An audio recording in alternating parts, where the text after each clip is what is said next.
wabarakatuh. Selamat datang di Siboim, siaran belajar online, interaktif dan menyenangkan. Halo anak-anakku kelas 3, bagaimana kabar kalian hari ini? Mudah-mudahan tetap sehat dan tetap semangat ya. Anak-anakku, dimanapun kalian belajar, kalian tetap harus mematuhi protokol kesehatan dengan 3M. Yang pertama, memakai masker. Yang kedua, mencuci tangan. Dan yang ketiga, menjaga jarak. Serta kalian tetap harus menjaga kesehatan ya. Hari ini kita akan belajar bersama Bu Kiki. Sebelum memulai pembelajaran, alangkah baiknya kita berdoa terlebih dahulu. Berdoa dimulai. Berdoa selesai. Hari ini kita akan belajar tema 5, subtema 4 tentang cuaca, musim, dan iklim pembelajaran 1. Setelah pembelajaran hari ini, Bu Kiki harap kalian semua mampu mengidentifikasikan pokok-pokok informasi tentang cuaca, iklim, dan musim, menyelesaikan pengurangan pecahan berbentuk sama, dan mengetahui teknik sambung dalam suatu karya keterampilan. Anak-anak, seperti yang kita ketahui, cuaca dapat terjadi dalam waktu yang singkat. Dapat kita rasakan perubahannya dari menit ke menit atau dari jam ke jam. Sedangkan iklim adalah keadaan cuaca di suatu daerah tertentu. Iklim biasanya diamati dalam waktu yang lama, dari bulan ke bulan. Nah, iklim ini yang menyebabkan adanya musim. Ada musim gugur, musim semi, musim panas, musim dingin, musim hujan, dan musim kemarau. Iklim dipengaruhi oleh letak suatu negara di bumi. Maka dari itu, ada negara yang memiliki 4 musim dan ada juga negara yang memiliki 2 musim. Anak-anak, negara kita, negara Indonesia, berada pada garis khatulistiwa. Apa sih itu garis khatulistiwa? Nah, garis khatulistiwa adalah garis tengah bumi yang membagi bumi menjadi 2 belahan yang sama, yaitu kutub utara dan kutub selatan. Maka dari itu, negara Indonesia hanya memiliki 2 musim saja, yaitu musim kemarau dan musim hujan. Musim kemarau ditandai dengan cuaca yang cerah, berlangsung terus-menerus, tapi sesekali juga berawan. Nah, musim hujan ditandai dengan cuaca mendung dan hujan yang sering terjadi. Peralihan dari musim kemarau ke musim hujan disebut pancaroba atau masa peralihan. Nah, pada masa pancaroba ini ditandai dengan cuaca yang cerah dan hujan yang datangnya itu silih berganti. Saat seperti ini, cuaca cepat sekali berubah, mulai dari cuaca cerah, berawan, mendung, lalu hujan. Nah, sekarang coba perhatikan gambar berikut ini. Beberapa hari lalu, hujan selalu turun. Pagi ini cuaca cukup cerah. Matahari tampak sedikit dari balik awan. Sinarnya menembus kumpulan awan. Di jalanan tampak beberapa genangan air yang belum kering. Siti dan teman-teman berangkat ke sekolah bersama-sama. Siti dan teman-teman bercakap-cakap sepanjang jalan menuju sekolah. Nah, berikut ini adalah percakapan antara Siti dan teman-temannya. Disimak baik-baik ya anak-anak. Cuaca akhir-akhir ini sering hujan ya. Hanya kadang-kadang cuaca terlihat cerah. Mengapa hal itu bisa terjadi ya? Sepertinya kita akan mengalami musim hujan. Sekarang kita sedang mengalami masa peralihan atau pancaroba. Mengapa disebut masa peralihan atau pancaroba? Indonesia adalah negara yang memiliki 2 musim saja. Peralihan dari musim kemarau ke musim hujan disebut pancaroba. Mengapa disebut musim? Apa bedanya dengan cuaca? Pertanyaan yang bagus, Dayu. Yuk kita ke perpustakaan sekolah. Di sana bukunya banyak. Kita bisa dapat jawabannya di sana. Saya setuju. Saya juga mau ikut mencari informasi itu. Anak-anak, di sini kita akan mencari tahu apa sih bedanya musim dan cuaca. Nah, anak-anak, apakah di sekolah kalian ada perpustakaan? Nah, kalau ada, coba cari buku tentang cuaca, iklim, dan musim. Siti dan teman-teman tiba di sekolah. Mereka berencana mencari buku di perpustakaan saat istirahat nanti. Waktu istirahat telah tiba. Siti dan teman-teman pergi ke perpustakaan sekolah. Di sana banyak buku yang berisi informasi tentang cuaca, musim, dan iklim. Di dalam perpustakaan kita harus tenang agar tidak mengganggu pengunjung yang lain. Anak-anak, Benny menemukan sebuah buku tentang cuaca, musim, dan iklim. Berikut informasi dari buku itu. Kita baca bersama-sama ya. Iklim, cuaca, dan perubahannya. Iklim dan cuaca. Cuaca merupakan suatu gejala alam.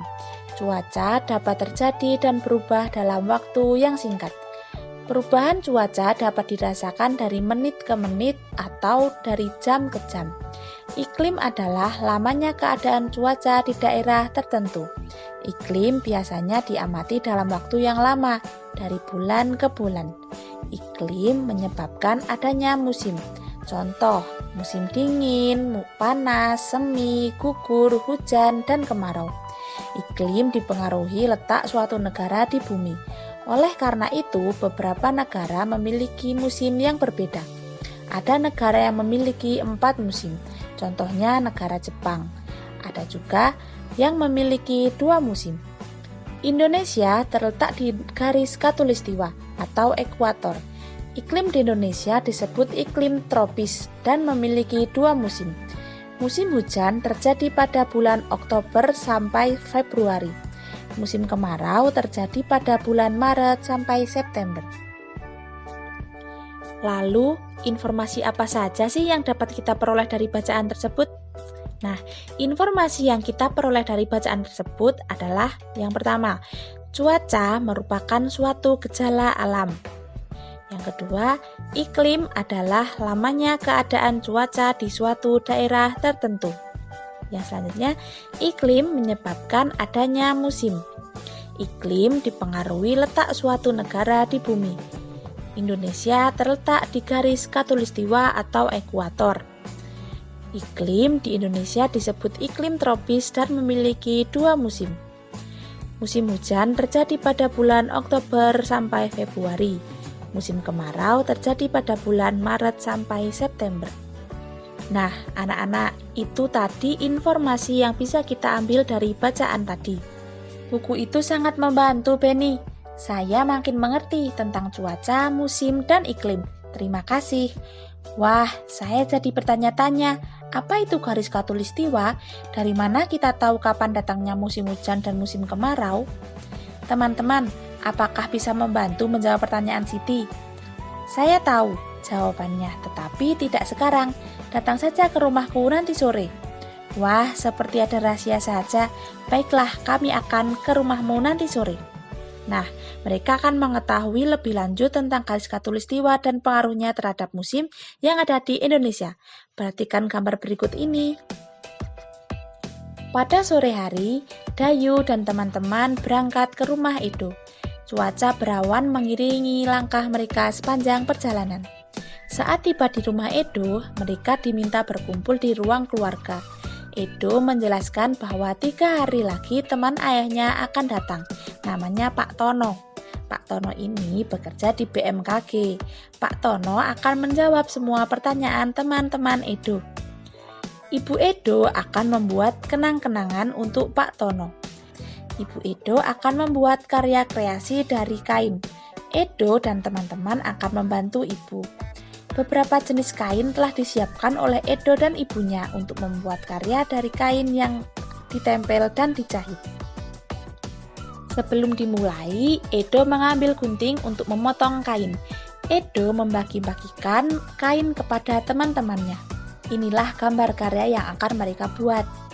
Kain-kain itu akan digunting menjadi berbagai bentuk.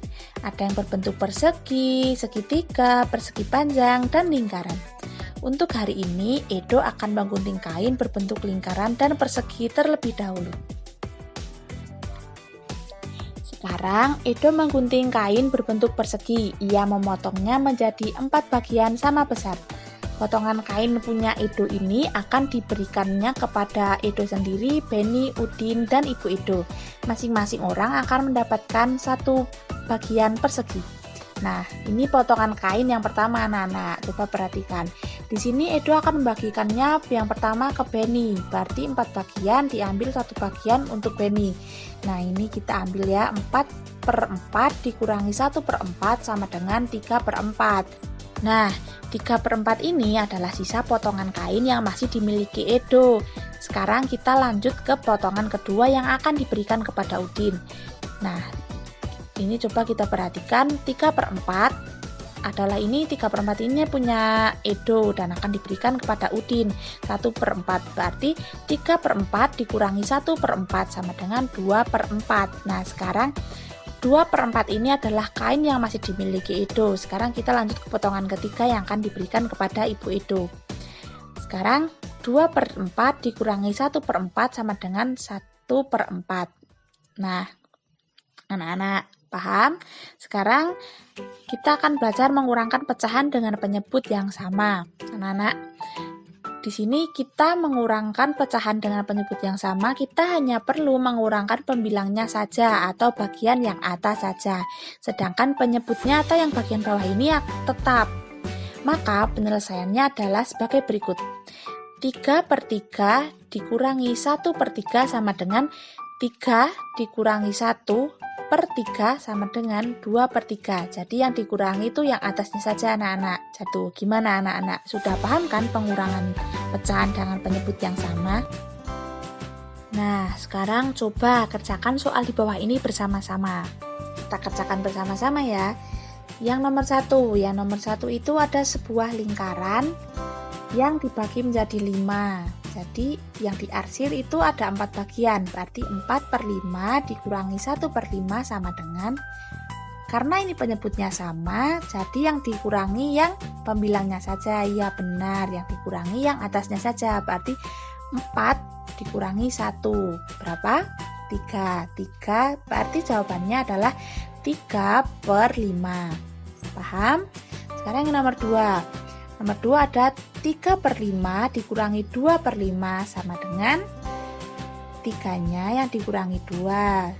Jadi 1/5. 5-nya karena 5-nya sama, karena penyebutnya sama, jadi kita diamkan saja, tidak usah dioperasikan. Jadi atasnya saja ya anak-anak.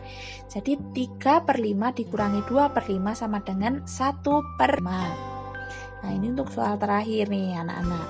Ada 3/4 dikurangi 1/4 sama dengan 3-nya dikurangi 1/4 sama dengan 2/4. Nah, jadi itu tadi adalah cara mengurangkan pecahan dengan penyebut yang sama. Gimana anak-anak? Sudah paham kan? Karya dengan teknik menempel dan menjahit. Edo sudah membagikan kain untuk membuat karya. Karya dengan kain ini termasuk seni rupa 3 dimensi. Ibu Edo menjelaskan bahwa seni rupa 3 dimensi ini bermacam-macam teknik membuatnya. Teknik yang digunakan oleh Ibu Edo namanya teknik aplikasi. Teknik ini menggunakan teknik menempel dan menjahit. Edo dan teman-teman sudah memegang potongan bagian kain masing-masing. Ibu Edo lalu mengajari cara menjahit potongan kain tersebut dengan teknik Weston. Langkah pertama, tempelkan 2 potongan bagian kain yang bentuknya sama. Perhatikan posisi jarum pada kain, tusukkan jarum sesuai gambar. Langkah kedua, menjahit Weston ke seluruh pinggiran potongan kain. Langkah ketiga, menempel potongan bagian kain yang sudah dijahit ke kain utama. Untuk hari ini, Edo dan teman-teman menjahit dan menempel potongan kain yang berbentuk lingkaran dan sepertiga lingkaran. Nah, itu tadi langkah-langkah cara menjahit dengan teknik Weston. Gimana? Kalian sudah paham kan?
pelajaran 1 tentang cuaca, iklim, dan musim.